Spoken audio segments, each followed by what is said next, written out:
Welcome back everyone to another episode of Grow Your Path to Wellness. Today it's just Amanda and I today, no guest, but we're on, it's Valentine's Day today, so and this will air today. So everybody's gonna be we wanted to talk about just the concept of self-love today and in our society, the good old Hallmark holiday and all the different feelings that can be triggered because of that. And just kind of another impromptu chat between us two today. So welcome back, everybody. Yeah, happy Valentine's Day. Happy Love Day. I don't know. I think it's, although, I don't know, my husband hates Hallmark holidays. Yes. But I guess if anything, it's just kind of like take what you need, leave the rest. Right. It's like a good reminder of love and how important love is. And yet, it doesn't have to be as dramatic as it seems. Right. Like, I don't want my husband to be stressed out that he has to buy me the perfect gift, or I'm going to be disappointed or love him any less, because our love is not based on gifts.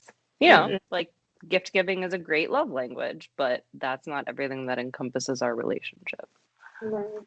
And then in Valentine's Day too, it's like if one of your main love languages is not giving gifts, then you're racking your brain of like me and my mom, we were just in Walmart yesterday and all of those aisles were like empty. The ones they put out all the Hallmark like balloons and candy, like empty. I'm like, okay, and my husband, we do the Hallmark holidays, but not to like this grand extent. We'll find something new to do. It's less about like, we don't do like the Hallmark flowers or chocolates or something. So we, it's nothing different for us. We don't go out of our way to do something Hallmark-y for the holiday. We'll just be like, well, that sounds cool. Let's do that. And you see like people panicking. Oh, in the aisles. We've seen people in Walmart yesterday. Like there was this man and I'm gonna assume it was his daughter, but and she was helping her dad pick out flowers for mom, and it was like, oh, he looks so stressed out. I'm like, no. And like the whole card situation, if you've ever been trying to pick a card around a holiday, and now you have to try to maintain your social distance, but also try to get in there and read the exact right card. And it's like, I couldn't get out of there fast enough. Then we have all the snow coming, so it was even worse in there yesterday. So, if anybody knows me, I always avoid Walmart, like the plague. And same. Yes. But I'm with you on like the trying to share. It sounds like you were saying is like a new experience, like a new way to bond. Yesterday we did that. There's this store, like this techie store, that there's only like 2 of them that he knows of in Ohio, and my husband's in IT, so like full on tech gaming nerd, yeah. And we really went to go buy a new printer. But of course, he has to like go through all the aisles because that's just who he is as a person. So we did that, and then we went to like Five Below because I was like, I'm gonna go to Five Below. And then I think I had shared with you before, like Lego has this thing going around social media of creating adult Legos to encourage mindfulness. And there's this beautiful flower bouquet. And I don't know, you guys know Kelsi. She's like the plant queen. I got a plant yesterday too, guys. I'm pretty pumped. She can keep all the living plants alive. I have only successfully kept cactuses alive. I've tried many other kinds of plants. So anyways, I was like, oh, this is perfect. I don't need real flowers, Legos, that's exciting. And I was like, oh, it says Target has them. We go to Target. Target doesn't have them. And then I like look on my phone and there's like a Lego store nearby, which, is amazing, at one of the fancy malls. So we go there and we're like, okay, if anyone's going to have it, the Lego store is going to have it. No, they can't keep them in stock. But we knew that before we even went in because they had like a capacity. So they had reached capacity. So you had to wait until people left to go in. And so we're just talking to a lady and she tells me like, they don't have the flowers. They don't have the bonsai tree is the other one, which I would have bought it. I would have like accepted the bonsai tree if they had it, but I really like the flowers. But we stayed and we went in anyway, and we went and we just like had fun as children together, but we're in our 30s as adults. Yes, And he's like, we're like standing at the gate and he's like, oh my gosh, do you see the space station? And I'm like, oh my God, look, do you see Mickey and Minnie? And we're like building up this excitement, and we get in there and we're like kids in a candy store, literally, but in a Lego store. And we're just looking at all the amazing things that they have. And I like was kind of disappointed because I really wanted that flower bouquet. But then at the same time, I was like, you know what? Let me go find something that I can play with. Man, if we didn't come home with Legos that we're going to play with probably today. So excited. and I So need excited. pictures. Whatever you did get, I need to see them. I will send them to you. Yes. So he ended up getting a space station. I got Aurora, Disney Aurora theme. And then when you spent a certain amount of money, you got this like Valentine's Day flower and chocolate box set, but they're Legos. Oh, So cute. we spent enough to get 2 of those. So I got those. Look at me. I'm like going into child mode with my talking and everything, my mannerisms. It just goes to show you, like, that's self-love. When you talk about Valentine's Day, you talk about love. It doesn't matter if you have a partner. Even if you do have a partner, like, what do you want? What can you do to love yourself today? You know? And for me, that was like going and playing with Legos. Yes. Like, what stirs up that carefree, like, excitement, all of those things that we picture watching, like a child, or not even, 5-year-old us, or, just if you would imagine envisioning just a child, the way that they look at, whether it's a cardboard box, it's like, oh my gosh, all the things that I could do with, like curiosity and all of those emotions. That's where that's coming from. And I feel like the commercialized, holiday, Valentine's Day, you lose that. Yeah. Because then, and as you were describing the aisles, it's like, who really wants that?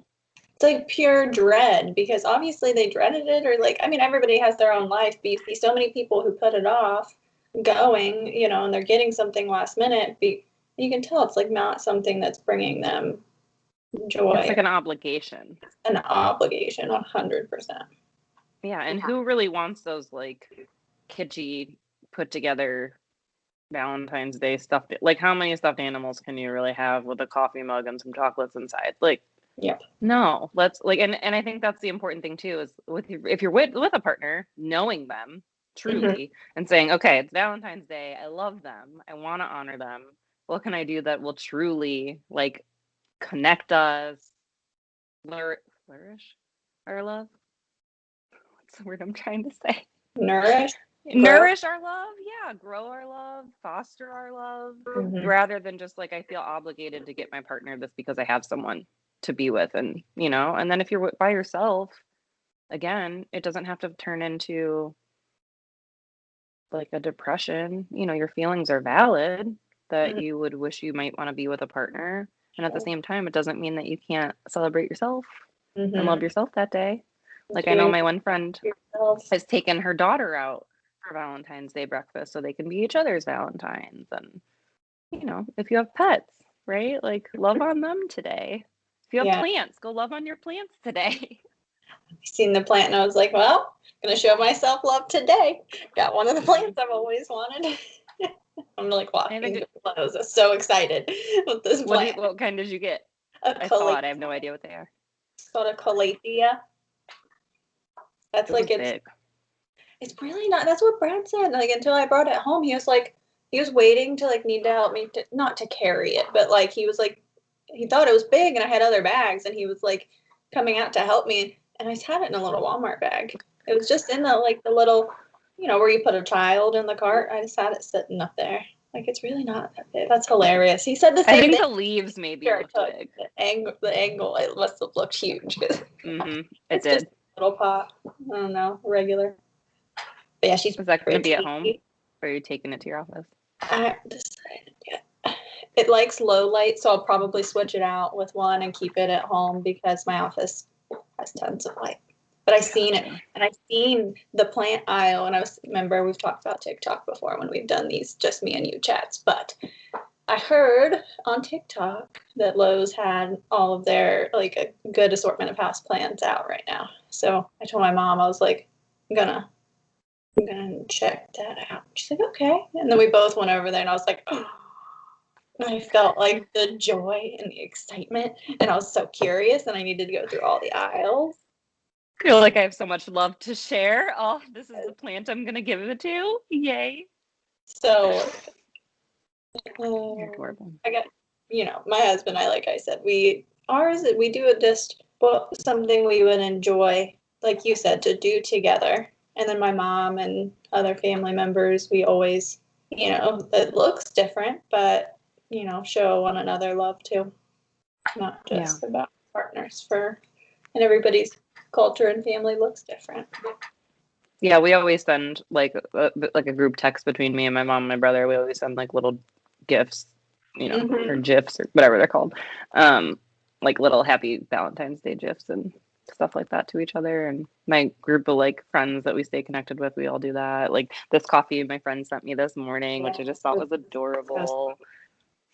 So it doesn't have to be.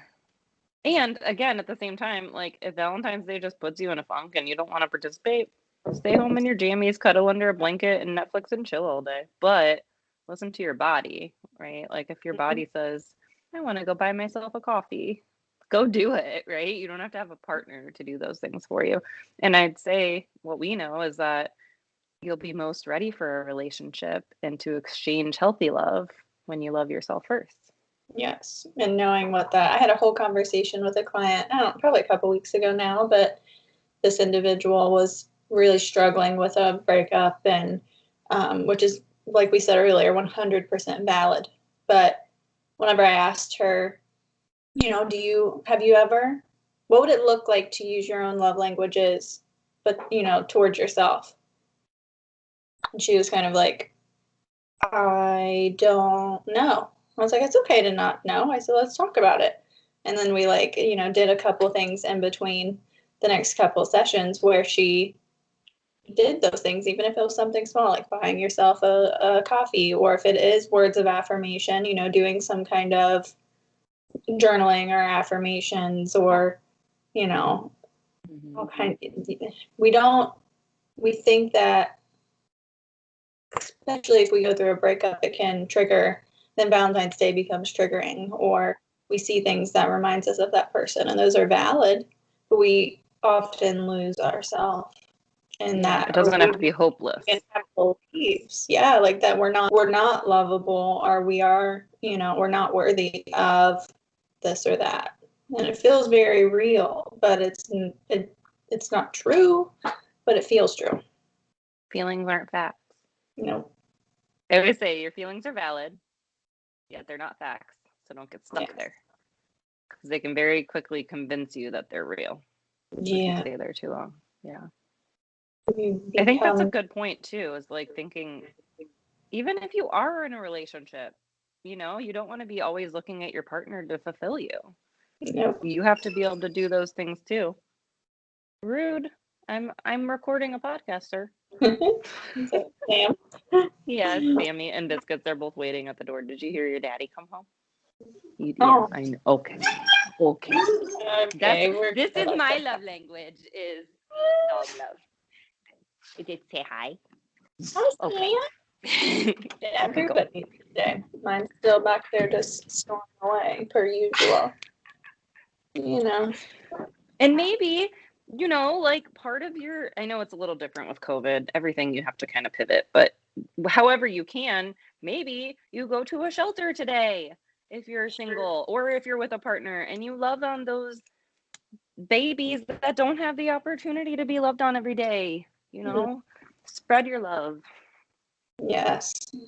And I think it's all about, like we said, perspective. I do a lot of work with, in my own personal life and with clients, on being intentional or setting intentions and going into days that we know are going to trigger heavier emotions. I think talking, like, even if you just talk with ourselves about, what's my intention, or what intentions do I want to set for that day for myself ahead of time, can be helpful. Yeah. Or, like we said, you have to listen to your body the day of. Just because you set some kind of intention to do something that day if you wake up and you're not feeling it, we need to notice like that dread or that heaviness, and it's okay to change things up, and we have to trust ourselves. Yeah, be mindful in the moment. Yeah. It's so important. I think we lose that so much because we're so external to ourselves, you know, and we try, and we have, again, we've talked about this before, but society tries to give you these unrealistic expectations of yourself and where you should be at a certain point in life and age and how you should be responding to things or not responding and just go, go, go, go, go. That's not realistic. And I'm not going to be healthy if I try to pay attention to what you want me to do rather than what I need. Right. I feel like holidays like Valentine's Day really, like, yes, is it centered around individuals and relationships? Yes. But it also triggers all of the different, like, because Valentine's Day, there might be people who are like in the beginning phases of a relationship. And then there's also, you know, people that have been in relationships for many years, but it's still all about somebody that's been in a relationship and whatever phase it is, and all of the things that if we aren't in that, we feel like there's something wrong with us because we are not, you know, in a relationship at all. And then you think about grief. Oh, yes. I mean, you know, how triggering a Hallmark holiday like Valentine's Day can be for someone with grief anniversaries. Yep. Whether it's, you know, because like you said, you know, you try to do something with your mom, and, you know, for people that don't have their mom with them anymore, that could be triggering for them. And so just knowing, like, okay, Valentine's Day is a poop holiday for me. I don't want to deal with it. It reminds me of my mom. If I'm feeling up to it that day, maybe I might just like be mindful and try to journal and, you know, process how much I miss my mom. Or I might call my sibling or my dad or someone else that knew my mom to just connect with them. Or, you know, people that were in a relationship and they had really great bonds on Valentine's Day and this is their first one without that partner. Or I think what you were saying before also with like intention and mindfulness is I focus a lot on my sessions with people in my own life is like, what can you control? Because yes, you know, the news, the TV, stores are all going to say Valentine's Day, Valentine's Day, Valentine's Day. And it's like, but do I have to participate? Are there any consequences if I don't? No. And I think that's part of it too, is I've even had to do my own work, right? Like in my relationship, do I really care? Like, have I just grown to care about Valentine's Day and become like almost expectant and almost, what's the word I'm looking for? But almost like selfishly expectant that I'm going to get pampered on Valentine's Day by my partner, right? And it's just like, how unhealthy is that and irrational is that? And in relationships, it's like you see, because so much pressure on the partner, so much pressure, and then it's like in that individual, we're taking all of that in, and we are, you know, that's kind of becoming our perception, our reality, and then we find ourselves comparing what our partners got us compared to what somebody else's partner got them, and it becomes something not social media, based right? on self-love or anything like that. It's you're going to be scrolling today and it's going to be like, oh, my hubby got up and made me breakfast, or oh, my wife did this, or oh, my son did. It's very easy to get in the compare and despair, like, okay, well, and like I said, I had to do my own work on that, because even my mom would ask, like, she's become more progressive too over time as I challenge, but every year on these holidays, on Christmas, on Valentine's Day, on, it could be freaking Sweetest Day at this point. I don't even know if that's an actual, like, it's like a second Valentine's Day. What does that even mean? Unfortunately, yeah, that is another thing. You're like, yes. And she's like, oh, what did you and Tommy do, or what did Tommy get you? And it's like, it almost like in the beginning, it, you know, when she would ask that, you know, I haven't always been with my husband, so even when I was with like boyfriends or whatever, she would ask that, and it was like, oh my God, is it enough? Like, I felt like I had to prove myself to her, like, you know, like, I don't know, did they get me enough? And now it's just like, we went and did this and it was fantastic and it was a new experience and we're happy with it. Like, becoming more confident in your own expectations which we always talk about, is like, where's that voice coming from? Is it yours? Is it societal? Is it religion? And I had to start really separating, like, just because that's what my mom expects doesn't mean I have to expect that, right? Like, I always give an example of, like, I remember when we first moved in together, he was trying to clean something up. I don't even know what it was, but he was like using the dish rag. And I was like, babe, you can't use the dish rag to clean that. And he was like, why? And I just stopped and I was like, You're like, great question. I literally don't know. I don't know. That's what I was always told. I don't know. You go do you, right? And so I think that's an important part of the work too. And self-love is not just going with like our autopilot of what we've been taught, is being able to challenge ourselves and being willing to challenge yourself and have a new perspective and say, I'm not sure actually. And for myself and for us together to be functional, let's talk about that. And it, like you said, sorting out, like, and being, because we talk about mindfulness, and we talk about self-awareness, and we talk about self-love, but it's like, that actually means like figuring out, like you said, where's that voice or that expectation coming from? Like, is it coming from, something that was ingrained in me, from my family? Is it coming from society? Is it coming from my own trauma or, whatever? And it's like, holy cow, is that actually me? Is that actually what I want or what I feel like I actually need? Or is that what I've just been told from somewhere? And I know both you and I do a lot of value. Yes. What do I value? What work. Does that align? Yeah. Tons of value work and figuring out what your own core beliefs, and along with that comes like, what are my core limiting beliefs that have developed for me that is maybe stirring up some of this discomfort I feel whenever I'm in these situations.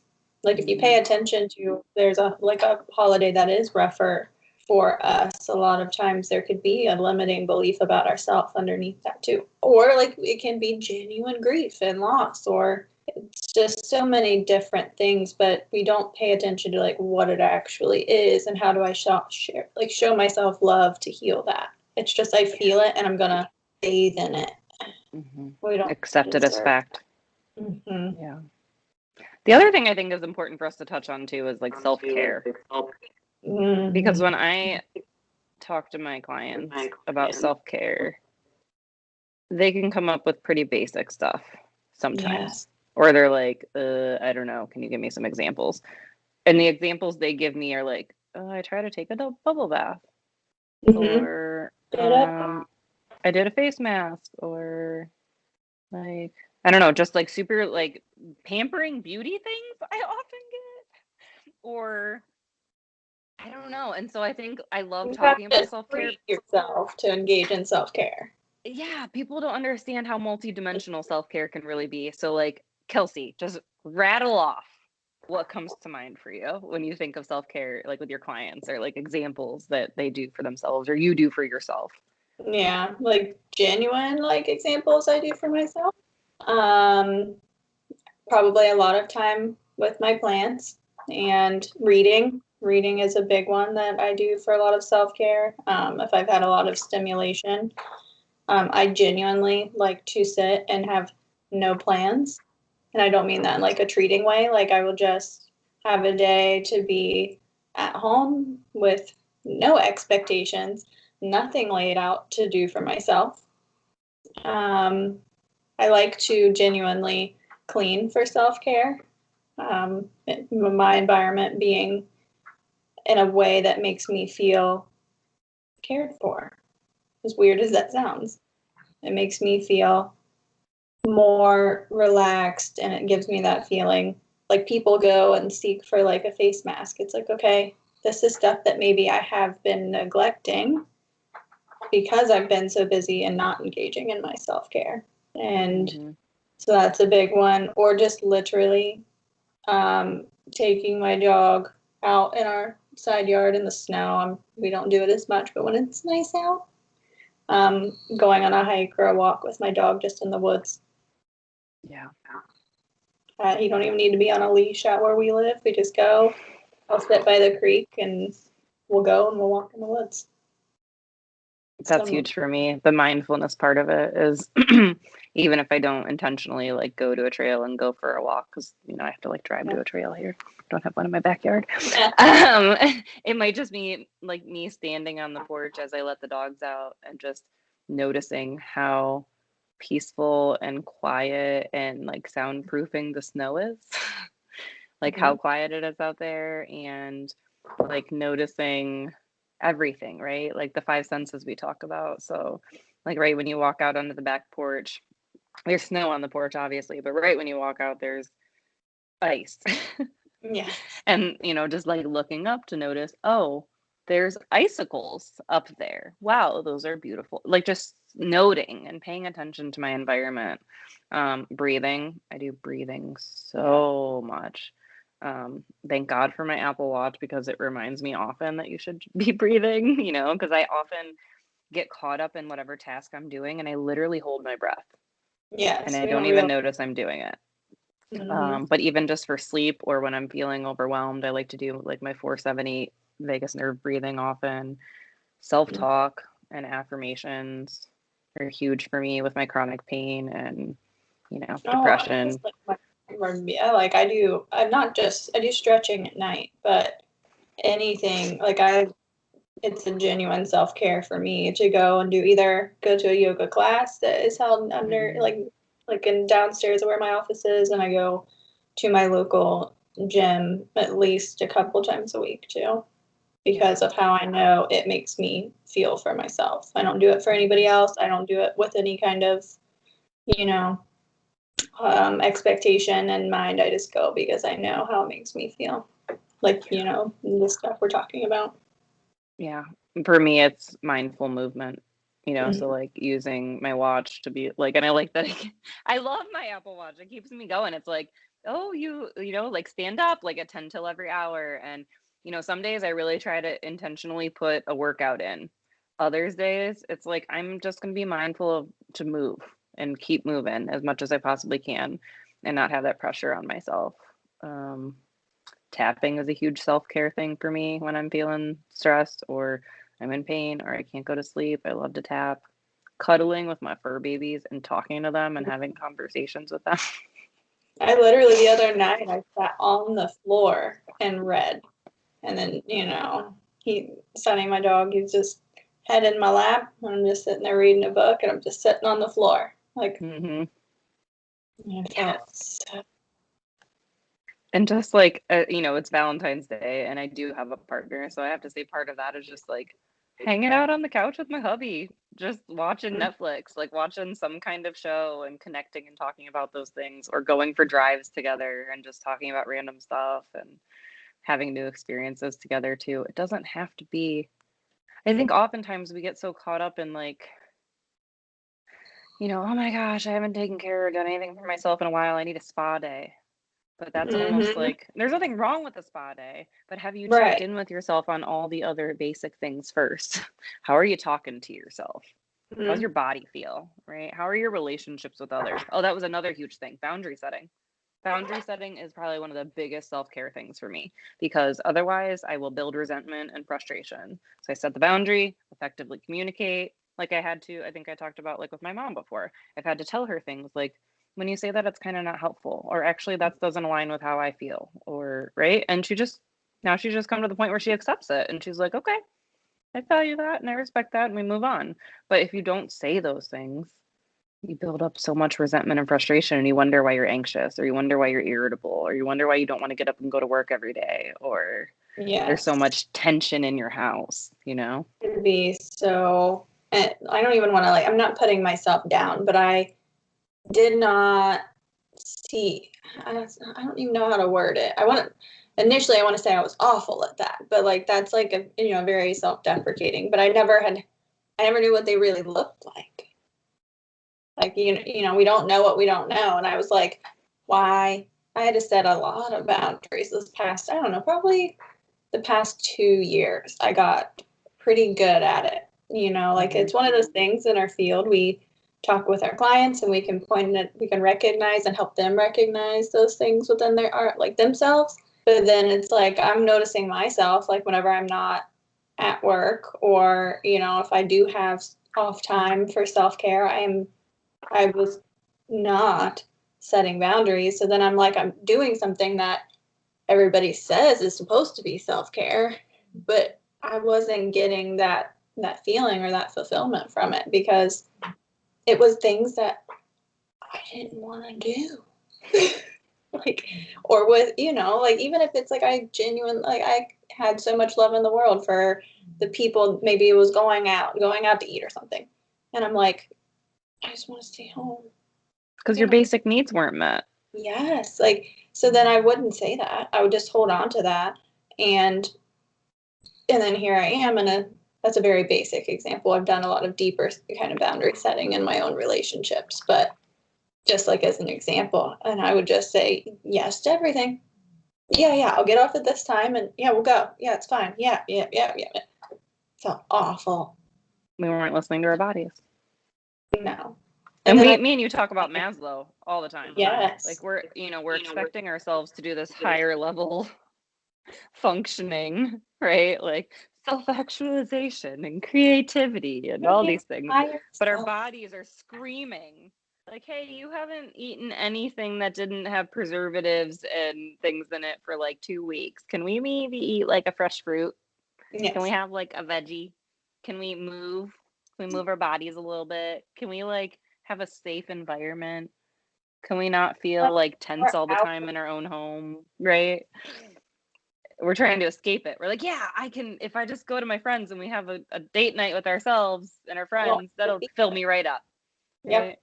It's a false sense of self-care. And then, it can be, that can create a cycle of depression, anxiety.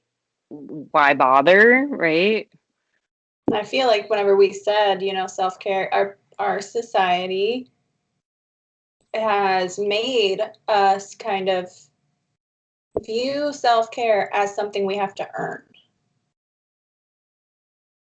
If I do all of this, then I earn a spa day. It's like this one-off thing that you have to do so much, and wherever that so much is coming from, those expectations, all kinds of places. But then I can treat myself with self-care. And it's like, no, our self-care is the foundation for us to be able to do all of these things effectively and be able to show up authentically. Yeah, I see that most strongly with like parents that when I like moms, or it's mostly moms, but even dads, like what do you mean I can't? What do you mean? I can't do that. I need to be there for my kids. And even like I gave the oxygen mask example to a client like a couple weeks ago. And I was like, if the plane's going down and the oxygen mask drop, you need to put it on yourself first. And she was like, I would put it on my kid first. And I was like, but you're going to be over here holding this mask, and then you're going to pass out, and then the mask is going to fall off your kid's face. In the long term. And you're both going to go down. That, our initial reaction of, the knee jerk, okay, this is what's expected. This is like, we are reacting instead of responding to ourselves and others. Yep. I could talk forever about this, but I don't know if people want to hear us ramble all day. The gist of it is podcast. No. The gist of it is, whether you have a partner, you don't have a partner, you have yourself today and every day. So find a way to love yourself today. If you're still confused, you don't know what that means, we will happily talk about it more. Feel free to comment below. And tell us like ways that you love yourself, or what are ways that you uniquely, because we're always looking for new examples of like ways that you take care of yourself. What does your self-care look like? What does your self-love look like? Right. And I'll just say, like, I learned so much from the communities. TikTok has just changed my life, I think. We learn so much from other people, and we need that. We need to pour into other people, because something that you share could be the little piece I was missing that I needed for my own self-love and self-care. So please don't hold that stuff in. Make sure you share it with us. And obviously, that perspective too. It's like somebody's like, because I know about myself, like the basics of basics, how much sleep that I know I genuinely need in order to feel my best, and making sure I get those types of things. And and I see somebody else and they'll make a video or a post about how that is self-care for them. And I'm like, well, that makes sense. Like my perspective of, I was like, well, I do that too, or mine looks like this. So it's fun. And I didn't even think of that as self-care or self-love. Right. I just kind of thought I was like obligating myself to do that, or that just became part of my routine. Or Please share with us. I love hearing that different perspectives from different people. and I was pulling up the sheet because I just can't magically remember things for who's here next week. I didn't know if you already knew. Or no, Lisa. Oh yeah, Lisa's next week. Yay! I'm so excited. Lisa's going to be talking about trauma and chakra healing. So Lisa is a licensed social worker working on her independent license, but she also does a lot of holistic intervention. She's a yogi. She's becoming a Reiki master. She does a whole lot of energy work. And I didn't even mention any of that as my part of like my self-love and all of that. But, you know, when I feel the energies off in my house, like, oh, time to get the sage and Palo Santo, and we'll just be walking around my house like no negative energy. I dispel all the negative energy. I only welcome positive energy, right? I got a crystals. And I saged my office last week. Yeah. One of the people down the hall, they were like, "What's that smell?" And then like and he's super nice, but I don't know why I'm bringing this up. You said sage, and I was like, I forgot to tell Amanda I saged my office last week. Yes. And you have to do what makes sense for you. Like I will always tell people, you know, like I even disclose to my clients, I am totally fine being the quote unquote weirdo hippie lady. Like I don't care what other people think about me. Okay. Like I gotta live in this body. I gotta live in this office. I gotta function in this environment, and I'm gonna do what makes sense for me. So share all your self-love tips and tricks with us in the comments. Be sure to subscribe so you don't miss out on future episodes, and stay tuned for next week's episode with Lisa. It's gonna be really good. I'm excited. All right, thanks guys. We'll see you next week. Take care. Take care of yourselves. Bye. Bye.